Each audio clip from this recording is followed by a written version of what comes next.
mid-October air was crisp, the sunlight filtering through the canopy of towering pines. Jake and I had been planning this trip to Yosemite National Park for months. It was our first real getaway since moving together, and we were determined to make it memorable.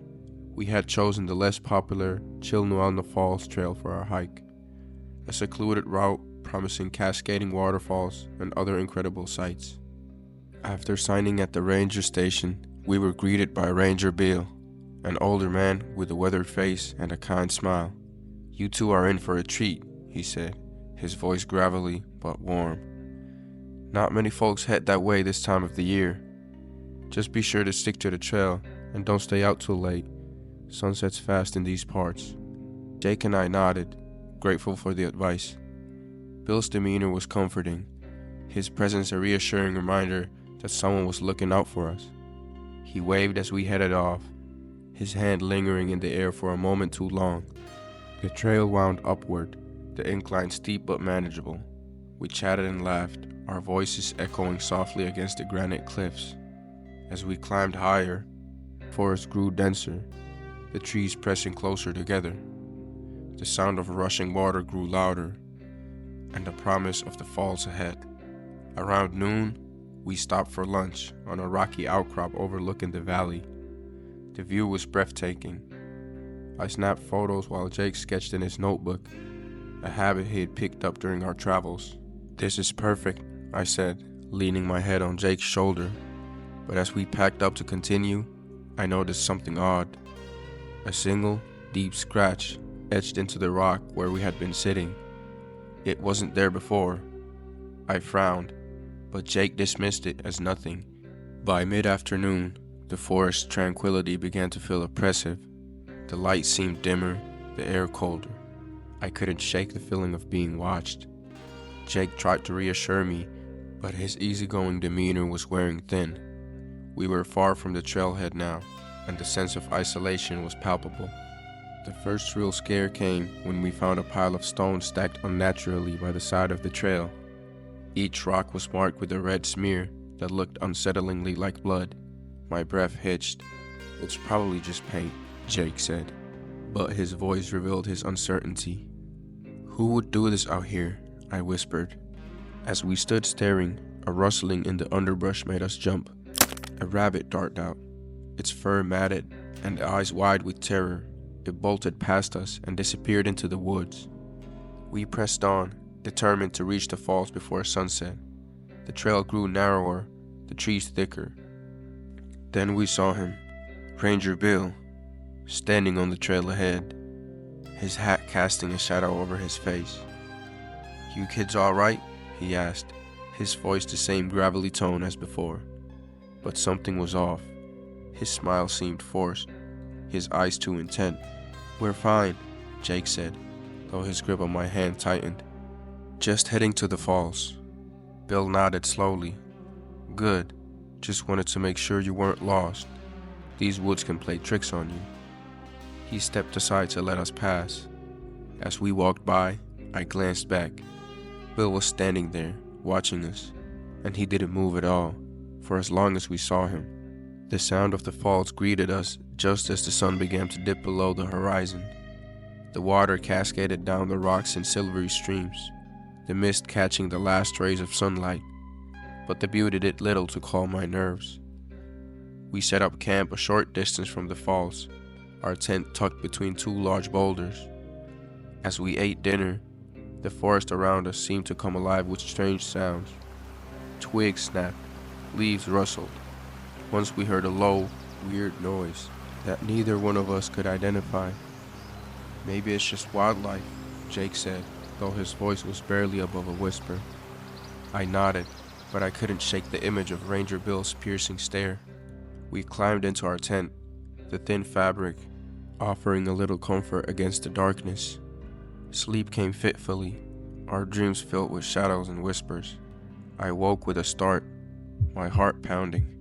I thought I'd heard something outside. Holding my breath, I strained to listen. There it was again, the sound of footsteps, slow and deliberate, circling the tent. I shook Jake awake. He grabbed the flashlight and unzipped the tent. shining the beam into the darkness. Nothing. The forest was silent, but as we turned back inside, we saw it.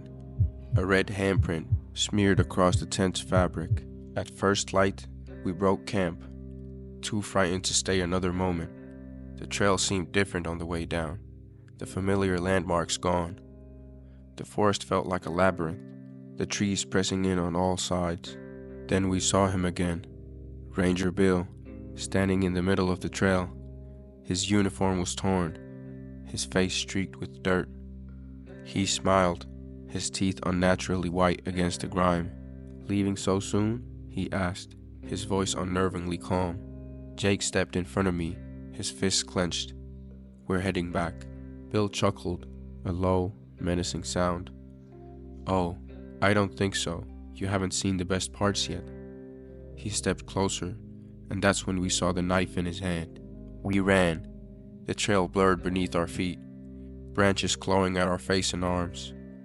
Bill's laughter echoed through the trees, a haunting sound that seemed to come from all directions. We stumbled onto a narrow ravine, the only way across, a fallen log. Jake went first, holding out his hand to help me. As I stepped onto the log, Bill appeared on the other side, his knife glinting in the sunlight.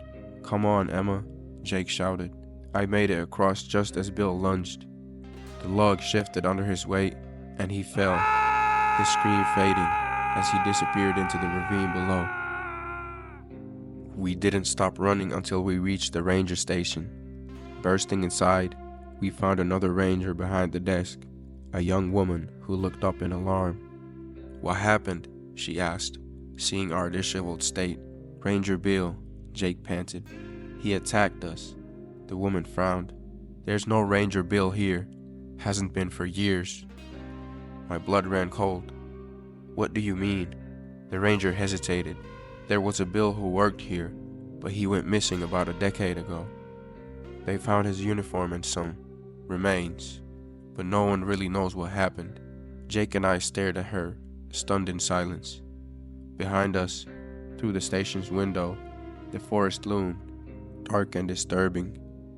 And for just a moment, I thought I saw a figure standing among the trees, watching.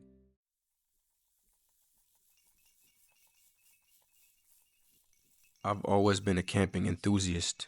The isolation, the simplicity, the way the stars look without city lights polluting the sky.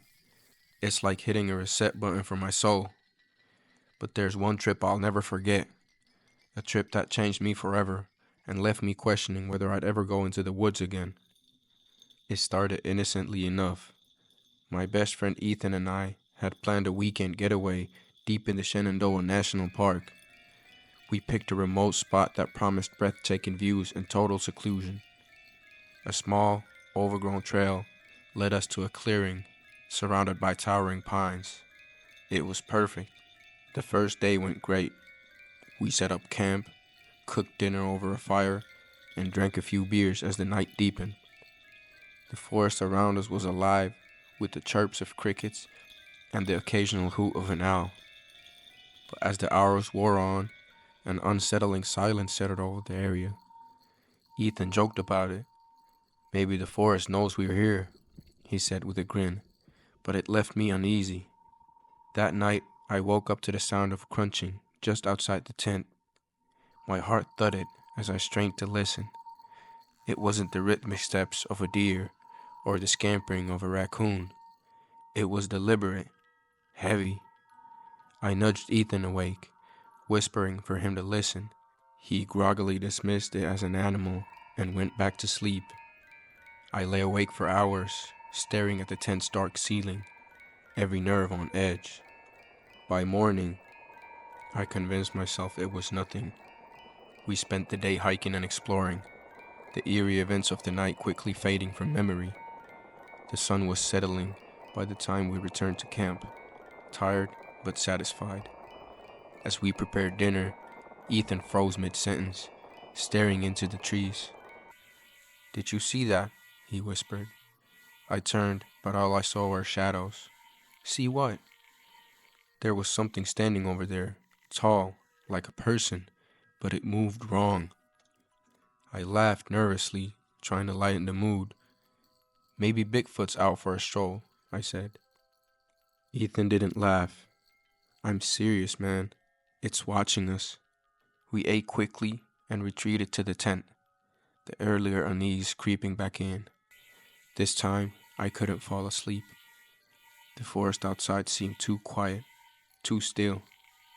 Hours passed, and then came the sound again. The slow, deliberate crunch of footsteps circling the tent. Ethan sat up quickly, his eyes wide. "Okay, you heard that right," he whispered. I nodded, my throat dry. We both held our breath as the sound grew louder, closer. Then, silence. The kind of silence that's deafening, where you can almost hear your own heartbeat. I fumbled for the flashlight and unzipped the tent, shining the light into the darkness, but I saw nothing, just trees and shadows. We didn't sleep much that night. At dawn, we found our campsite disturbingly altered.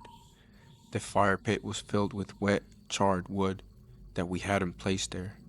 Our backpacks, which we left in the tent, were now outside, contents scattered, and in the dirt around our tent, massive footprints, too large to be human, but unmistakably bipedal. "We're leaving," Ethan said, his voice shaking. I didn't argue. As we packed up, the forest seemed to close in around us. Every snapping twig, every rustling leaf felt sinister.